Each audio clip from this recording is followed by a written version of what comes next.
Kaum muslimin yang dimuliakan Allah Subhanahu wa taala, setelah memanjatkan rasa syukur kehadirat Allah, dirangkai dengan salawat beserta salam keharibaan junjungan kita baginda Nabi besar Muhammad sallallahu alaihi wasallam, maka seperti biasa tidak lupa khatib sampaikan wasiat takwa. Marilah bersama-sama kita tingkatkan takwa kita kepada Allah Subhanahu wa taala. Takwa dalam arti kata yang sebenarnya bukan hanya sebatas wacana atau dalam tataran retorika, tetapi bagaimana takwa ini benar-benar wujud dalam kehidupan kita sehari-hari, sehingga pada saatnya nanti ketika kita dipanggil oleh Allah Subhanahu wa taala, kita menghadap Allah dalam keadaan membawa iman dan membawa takwa. Jamaah yang dimuliakan Allah Subhanahu wa taala, di dalam kitab Az-Zubat ada kalam ulama yang berbunyi, man ta'allamal ilma bi ghairi ustadin fa ustaduhu syaiton.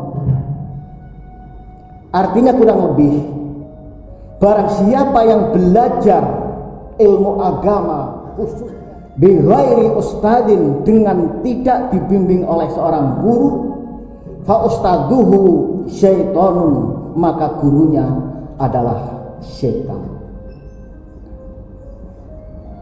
Kalau kita sekilas mencermati kalam ulama ini, kita bisa mengambil satu kesimpulan bahwa ketika kita belajar agama, sayukianya kita memiliki seorang guru yang akan membimbing kita sehingga kita tidak tersesat. Seorang guru yang bagaimana? Seorang guru yang memiliki tugas sebagaimana tugas yang pernah dilakukan oleh baginda Nabi besar Muhammad sallallahu alaihi wasallam. Tugas apa tugas daripada Rasulullah? Di dalam surat Al-Baqarah ayat 151 Allah berfirman di dalam Al-Qur'an, Bismillahirrahmanirrahim, kama arsalna fikum rasulam minkum yatlu alaikum ayatina wa yuzakkikum wa yu'allimukumul kitaba wal hikmah wa yu'allimukumul kitaba wal hikmata wa yu'allimukum ma lam takunu ta'lamun.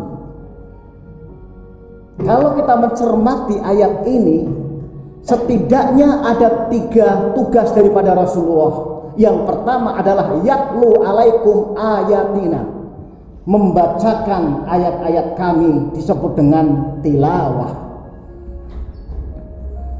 Kemudian tugas yang kedua, wayuzakikum. Jadi Rasulullah diutus oleh Allah Subhanahu wa taala, tugasnya adalah membersihkan umatnya dari hal-hal yang berbau syirik, khurafat, bid'ah dan lain sebagainya.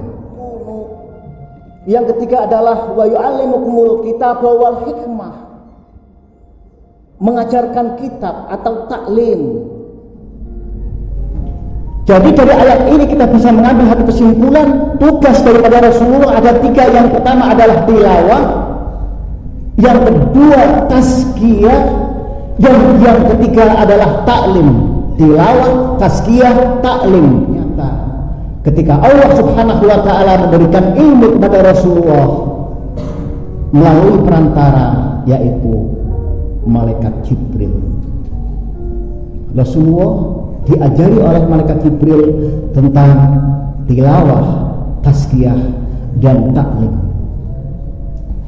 Kemudian Rasulullah mengajarkan kepada para sahabatnya yang berjumlah 124.000 sahabat Nabi. Dan dari sekian banyak sahabat Nabi itu ada orang-orang yang dipilih oleh Allah menjadi kekasih Allah, yaitu awliyaullah, warasatul anbiya. Mereka adalah pasukan-pasukan khusus di mana ketakwaannya hampir mendekati ketakwaan yang dimiliki oleh Rasulullah. Kesucian jiwanya hampir mendekati kesucian jiwa daripada Rasulullah. Keimanannya hampir seperti keimanan Rasulullah. Akhlaknya hampir seperti akhlak Rasulullah.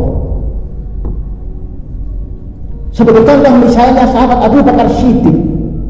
Demikian hebat iman yang dimiliki oleh Abu Bakar Siddiq, sehingga Rasulullah pernah menyatakan seandainya iman Abu Bakar Siddiq ini ditimbang dengan iman umat Islam sampai di hari kiamat nanti, jauh lebih berat daripada iman yang dimiliki oleh Abu Bakar Siddiq. Itu artinya bahwa pasukan khusus atau orang-orang yang dipilih oleh Allah ini adalah orang yang luar biasa. Mereka adalah aulia Allah, wali-wali Allah yang meneruskan tugas Rasulullah, yaitu tilawah, tazkiyah, dan taklim. Dan dari sekian banyak para sahabat Nabi, ada orang-orang yang dipilih oleh Allah Subhanahu wa Ta'ala. Mereka adalah kekasih-kekasih Allah, di mana mereka juga mempunyai tugas yang sama, yaitu tilawah, tazkiyah, dan taklim, meneruskan kepada generasi selanjutnya, yaitu tabi'in. Kemudian dari sejumlah banyak tabi'in ini, ada juga orang-orang yang dipilih oleh Allah meneruskan tugas yang sama, yaitu tilawah, tazkiyah, dan taklim. Mereka mengajarkan kepada generasi selanjutnya, yaitu tabi'in. Dan pengajaran itu berlanjut dari zaman ke zaman hingga hari ini. Dari 1400 tahun yang lalu hingga hari ini metode itu berlangsung. Dan hari ini pun banyak juga para wali kekasih Allah yang dipilih oleh Allah Subhanahu wa Ta'ala. Siapakah mereka? Mereka adalah para ulama. Ulama yang bagaimana? Ulama yang memiliki kemampuan triple T, yaitu tilawah, tazkiyah, dan taklim. Kemudian yang kedua, ulama yang sangat keilmuannya tersambung kepada Rasulullah. Kaum muslimin yang dimuliakan Allah Subhanahu wa Ta'ala, dari paparan ini kita bisa mengambil satu kesimpulan bahwa ketika kita belajar, maka sebenarnya kita mencari seorang guru di mana guru itu sanadnya tersambung kepada Rasulullah. Sebab tidak sedikit kita lihat fakta di lapangan, mereka yang karena atau tidak belajar sendiri lewat buku, lewat media, tidak dibimbing oleh seorang guru, pada akhirnya dia tersesat di tengah jalan.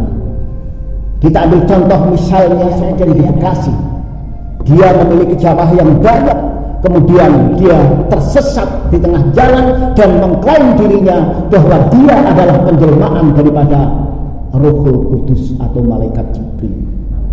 Demikian, mudah-mudahan Allah Subhanahu wa Ta'ala senantiasa membimbing kita sehingga agama yang ada dalam diri kita ini tetap sampai akhir hayat, dan pada akhir hayatnya ketika kita menghadap Allah, kita menghadap Allah dalam keadaan membawa agama, membawa iman, dan membawa takwa.